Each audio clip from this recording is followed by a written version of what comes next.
আসসালামু আলাইকুম এভরিওয়ান। আজকে আমরা বের হয়েছি দুই চাক্কা শোরুমের জন্য দুই চাক্কা কিনতে। আমরা একটা দুই চাক্কায় তিনজন চড়ে যাচ্ছি, আর একটা দুই চাক্কা আনবো বলে। আমরা বিকেলে বের হয়েছি, আর এখন বর্ষার সময় দেখতে পাচ্ছেন আকাশে অনেক মেঘ। মনে হচ্ছে এখনই হয়তো বৃষ্টি চলেই আসবে। বৃষ্টি চলে আসলে আমাদেরকে ভিজতে হবে, কিছুই করার নেই, কারণ আমাদের কাছে বৃষ্টি এড়ানোর জন্য ছাতা, রেনকোট কোনো কিছুই নেই। আমরা ধীর গতিতে চলে আসলাম চাঁপাইনবাবগঞ্জ মহানন্দা ব্রিজের উপরে। ব্রিজ থেকে নদীটা দেখতে বেশ ভালোই লাগে।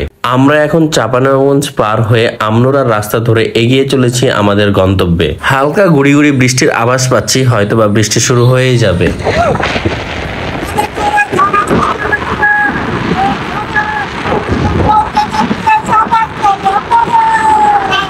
এই অভদ্র ছেলেটা এই কথা বলা মাত্রই বৃষ্টি শুরু হয়ে গেছে।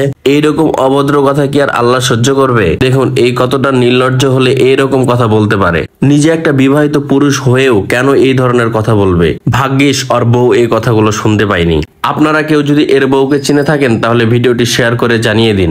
যাই হোক, আমরা গন্তব্যে পৌঁছানোর আগেই সন্ধ্যা নেমে আসলো। এটা হলো মুন্ডুমালা চত্বর। আমরা প্রায় আমাদের গন্তব্যের কাছাকাছি। অনেক বৃষ্টি হচ্ছিল, তাই গাড়ি কেনা বেচার সময়ের ভিডিওগুলো করা হয়নি। সেই বিকেলে বৃষ্টি শুরু হয়েছে, এখনো বৃষ্টি থামার কোনো নাম কথাই নেই। বৃষ্টি একদম গুড়ি গুড়ি হচ্ছে। কিছুক্ষণের জন্য বৃষ্টিটা থামেনি, আর আমরা এই বৃষ্টিতে ভিজে ভিজে গেলাম। মানে অর্ধেক রাস্তা থেকে আমরা বৃষ্টি পেয়েছি। সেই থেকে আমরা এখন বাড়ি ফিরছি। এখন পর্যন্ত বৃষ্টি, এখন প্রায় রাত 8টা বাজে। আমরা গিয়েছিলাম দুইটা গাড়ি কেনার জন্য, কিন্তু দুর্ভাগ্যবশত দুইটা হয়নি, একটা গাড়ি কিনতে পেরেছি। দেখতে পাচ্ছেন এই রাস্তাতে আশেপাশে কোনো বাড়ি নেই, ঘর নেই, একদম নির্জন রাস্তা। আমরা এই নির্জন রাস্তা দিয়ে আসছিলাম। রাস্তার মধ্যে একটি গাড়িও নেই, এমনকি একটা মানুষও নেই। মনে হয় বৃষ্টির কারণে এইরকম অবস্থা, কেউ বাইরে বের হয়নি বা কোনো গাড়ি ঘোড়া নেই। কিছুই করার নেই, আমরা যখন বেরিয়ে পড়েছি তখন আমাদেরকে তো বাসায় ফিরতেই হবে। শুনশান রাস্তা দিয়ে যেতে যেতে মনে হচ্ছে একটা ভুতুরে পরিবেশের সৃষ্টি হয়েছে। এমনকি একটা ভুতুরে পরিবেশ মনে হচ্ছে, যে চারিদিকে শুধু গাছপালা, মাঝখান দিয়ে রাস্তা। এই শুনশান পরিবেশের মধ্য দিয়ে আমরা এগিয়ে চলেছি বাড়ির উদ্দেশ্যে। আমরা ভাবছিলাম এই ফাঁকা রাস্তাতে না জানি আবার ডাকাত পড়ে। আমরা এই শুনশান রাস্তা পেরিয়ে চলে আসলাম একটি পেট্রোল পাম্পে। আর আমাদের গাড়িতে তেল ভরার দরকার ছিল, তাই আমরা এই পেট্রোল পাম্পে দাঁড়িয়ে তেল ভরে নিচ্ছি এবং একটু বিশ্রাম নিয়ে নিচ্ছি। আমাদের শরীর একদম পুরাই ভিজে গেছে, পুরো গেঞ্জি শার্ট সব ভিজা। অন্তত মাথাটা বাঁচানোর জন্য কিছু না পেয়ে তিনজনে তিনটা পলিথিন বেঁধে নিয়েছি। আমরা পেট্রোল পাম্প থেকে আবার বাসার উদ্দেশ্যে রওনা করলাম। আমরা চাঁপাইনবাবগঞ্জ চলে এসেছি, আর এখানে এসে ব্রিজের উপরে আরো জোরে বৃষ্টি শুরু হয়েছে এবং ঝোড়ো বাতাস বইছে। আর এই বাতাসে আমার এবং অমিতের মাথার টুপি উড়ে গেছে।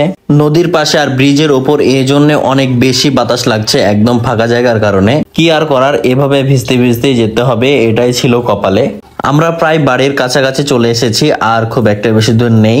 আর মাত্র 10 থেকে 12 কিলো পথ আমাদেরকে পাড়ি দিতে হবে এই বৃষ্টির মধ্যে। তারপরে ইনশাল্লাহ আমরা আমাদের বাসায় পৌঁছে যাব।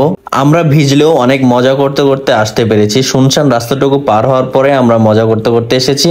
আর হ্যাঁ, এটাই ছিল আমাদের সেই গাড়ি, যে গাড়ির জন্য আমরা এত দূর পথ ভিজতে ভিজতে গিয়েছি এবং এসেছি। আমাদের এত কষ্ট করে যাওয়া আসা শুধু এই গাড়িটার জন্য।